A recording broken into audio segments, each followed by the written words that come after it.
સુરતમાં નવરાત્રી દરમિયાન જો અચાનક જ કોઈ મહિલાને સુરક્ષા માટે પોલીસની જરૂર હશે તો તે હેલ્પલાઇન નંબર ઉપર કોલ કરશે તો પોલીસ તાત્કાલિક મહિલાની મદદ માટે પહોંચી જશે.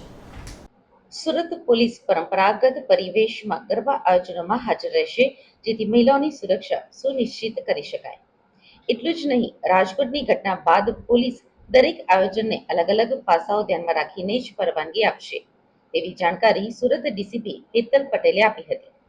નવરાત્રીના આયોજનને લઈ સુરત પોલીસનું જાહેરનામું બહાર પાડવામાં આવ્યું છે. લાઉડ સ્પીકર 12 વાગ્યા સુધી વગાડી શકાશે. ઢોલ નગારા સાથે ગવાતા ગરબા ઉપર કોઈ જ ટાઈમ લિમિટ નથી. શી ટીમ અલગ અલગ વિસ્તારોમાં અલગ અલગ પહેરવેશમાં ફરજ બજાવશે. ઘોડે સવારો તેમજ ડ્રોન સર્વેલન્સનો પણ આ વર્ષે ઉપયોગ કરાશે. રાજકોટની ઘટના બાદ ડોમમાં નવરાત્રીના આયોજકોને તમામ સ્ટ્રક્ચર બાબતે તપાસ પછી જ મંજૂરી મળશે. ગયા વર્ષે 17 આયોજકોએ મંજૂરી લીધી હતી.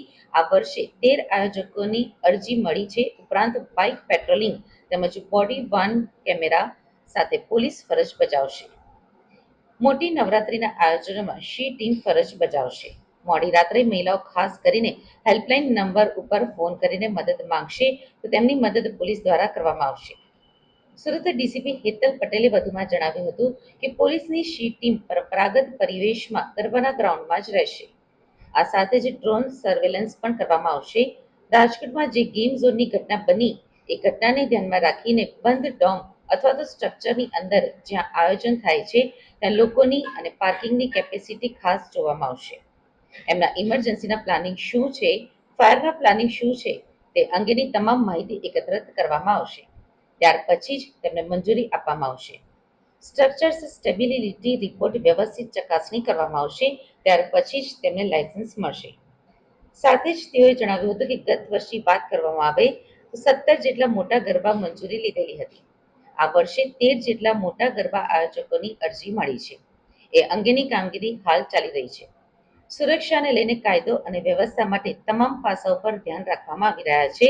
ખાસ કરીને કોઈ મહિલા મોડી રાત્રે હેલ્પલાઇન નંબર ઉપર મદદ માંગશે તો પોલીસ તેની મદદ. ગણપતિનો ઉત્સવ અને ઈદે મિલાદનો ઉત્સવ સુરતીઓએ બહુ જ સારી રીતે આ વખતે ઉજવ્યો. કોમી એખલાસની ભાવના સાથે આગળના આગામી તહેવારો પણ ઉજવાય એના માટે સુરત શહેર પોલીસ તૈયાર છે. નવરાત્રિનું જે આયોજન છે આપણે જાણીએ છીએ એમ કે વિશ્વના સૌથી લાંબો તહેવાર કહીએ. રાત્રિમાં ખૂબ મોડા સુધી શેરી ગરબાઓ ચાલતા હોય છે.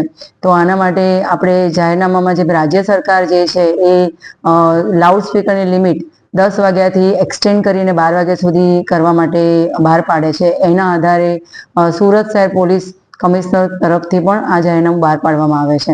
જે લાઉડ સ્પીકર માટે હોય છે, સરકારની જે નેમ છે એ પ્રમાણે શેરી ગરબાને પ્રોત્સાહન આપવા માટે શેરી ગરબામાં જે ગરબા મોડા સુધી ચાલતા હોય છે, જે વિધાઉટ લાઉડ સ્પીકર પરંપરાગત વાજિંત્ર ઢોલ નગારા સાથે વાગતા હોય તો એને બંધ કરવાની જરૂરિયાત હોતી નથી.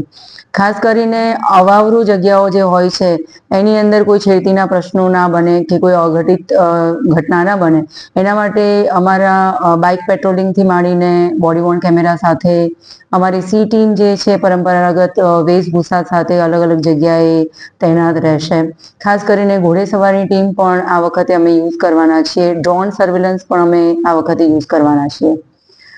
બીજી ખાસ વસ્તુ એ છે કે રાજકોટની જે ગેમ ઝોનની ઘટના થઈ એ ઘટનાને ધ્યાનમાં રાખી અને કોઈ પણ કેમ્પસ, કારણ કે સુરતની એક નવરાત્રીનું એક ખાસિયત એ છે કે એ મોટા મોટા ડોમ કે ઇન્ડોર સ્ટેડિયમ્સ જેવા બંધ બારણે એવું કહેવાય કે બંધ સ્ટ્રક્ચરની અંદર મોટી નવરાત્રીનું આયોજન થતું હોય છે. તો એની કેપેસિટી કેટલી છે, એની પાર્કિંગની કેપેસિટી કેટલી છે, એમના ઇમરજન્સીના પ્લાનિંગ શું છે, એમના ફાયરના પ્લાનિંગ શું છે, ઇવેક્યુએશન પ્લાનને ધ્યાનમાં રાખી અને એમને મંજૂરી આપવામાં આવશે.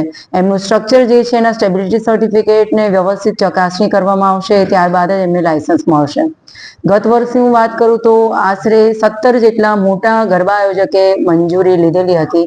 આ વર્ષે 13 જેટલા મોટા આયોજકની ઓલરેડી આપણને અરજી મળી ચૂકી છે અને એની કામગીરી હાલમાં ચાલી રહી છે.